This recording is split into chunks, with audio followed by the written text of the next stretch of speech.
Good morning, students. Today I will tell you about present continuous tense. As we have already done simple present tense, now I will tell you present continuous tense. In Hindi, we can say that present continuous means रहा है, रही है, रहे हैं. हिंदी में हम जब इसको डिफाइन करते हैं तो हम प्रेजेंट कॉन्टिन्यूस को कहते हैं रहा है, रही है, रहे हैं. सो this is present continuous tense. It is also called as present progressive tense. So definition is, when we talk about the present continuous tense, is used to talk about actions happening now, temporary actions और planned future actions. मतलब कुछ भी जो घट रहा है, जो हो रहा है, प्रेजेंटली हो रहा है, for that we use present continuous tense. अब हम इसकी जो है स्ट्रक्चर पढ़ेंगे कि प्रेजेंट कंटिन्यूस टेंस जब हम लिखते हैं सेंटेंस की फॉर्म में, so how we made. First of all I told you earlier, subject. सबसे पहले हमारे पास क्या होता है? सब्जेक्ट. फिर हमारे पास होता है वर्ब. फिर होता है ऑब्जेक्ट. ठीक है. तो स्ट्रक्चर में सबसे पहला सब्जेक्ट हो गया, जिसमें आई, ही, शी, इट और any name. This can be, और सब्जेक्ट कोई भी नेम हो सकता है. इसमें नाउन भी यूज़ कर सकते हैं, प्रोनाउन भी. Subject can be anything. उसके बाद है वर्ब. जब भी हम प्रेजेंट की बात कर रहे हैं तो यहाँ पर मोस्ट ऑफ द केसेस में हम जो है वर्ब की फर्स्ट फॉर्म यूज़ करेंगे. तो इसमें वर्ब की फर्स्ट फॉर्म रहेगी, बट ये कॉन्टिन्यूस है. जैसे कि मैंने आपको पहले ही बताया था, रहा है, रही है, रहे हैं.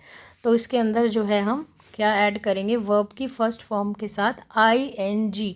जो भी कॉन्टिन्यूस है, चाहे वो पास्ट है, चाहे वो फ्यूचर है, चाहे वो प्रेजेंट है, तो उसकी एक तरह से ये एक आइडेंटिफिकेशन, एक पहचान ही यही है कि उसके साथ हमेशा क्या आएगा?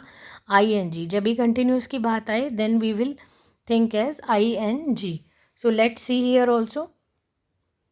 जैसे सब्जेक्ट है is, am, are plus verb plus ING. Helping verb I, am, he, she, it, is, you, we, they. So these are known as helping verb also. Am हो गया, इज हो गया, आर हो गया, इन्हें हम हेल्पिंग वर्ब्स भी कहते हैं. अब इसमें बहुत इंपॉर्टेंट है वो बोला, जो हमारा सिंगुलर और प्लूरल का रूल है वो हम यहाँ पर भी फॉलो करेंगे.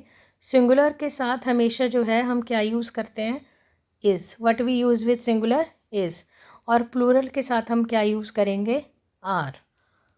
और एक और आपको बात बताई थी प्रेजेंट, सिंपल प्रेजेंट में, कि आई और यू और बहुत सारे. लेकिन यहाँ पर एक और चीज़ है, आई, यू और वी के साथ, या स्पेशली हमने बात की थी आई और यू के साथ. लेकिन यहाँ पर आई के साथ जो है हमेशा हम क्या यूज़ करेंगे? What we will use? Am. जहाँ पर भी आई आएगा और प्रेजेंट कंटिन्यूस टेंस है, वहाँ पर हम जो है आई के साथ we always use am. I am doing my work, I am singing a song, I am dancing, everything. तो आई के साथ हमेशा क्या यूज़ होगा? Am. So this in continuous tense we always use am with I.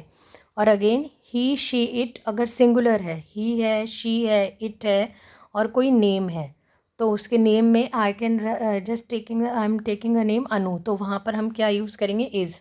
Anu is doing her work, Anu is singing a song, और he is swimming. अब यहाँ पर वही है मीनिंग कि वो कर रहा है. He, she, it we use for animals और things. So this way we use present continuous tense. So let's do examples of this. Now that will be more clear to all of you. I am reading a book. अब यहाँ पर देखिए am का हमने use किया है I के साथ, तो ये आपका रूल यहीं पर क्लियर हो जाता है. I के साथ we always use am. She singular है, she के साथ हमने क्या यूज़ किया? is. They प्लूरल है, प्लूरल के साथ what we are using? Are. और इसमें आई हमने नहीं लिया, बट यू जो है वो हम यू के साथ आर ही लेंगे. Exceptions are there, second person. And we, we मतलब बहुत सारे, more than one. When we talk about plural that means more than one. So here also we are using we are studying English. So this is how we are using present continuous tense. Is, am, are हो गया. Verb की first form है, देखिए students यहाँ पर cook, play, study, ये तीनों जगह हमने वर्ब की फर्स्ट फॉर्म ही यूज़ की है. And plus ING. This is very very important. यही रूल है उसका यही आप इसे कह सकते हैं, इसकी एक आइडेंटिफिकेशन है, वर्ब की first form plus ing. So students, I think now it is clear to you. Thank you students.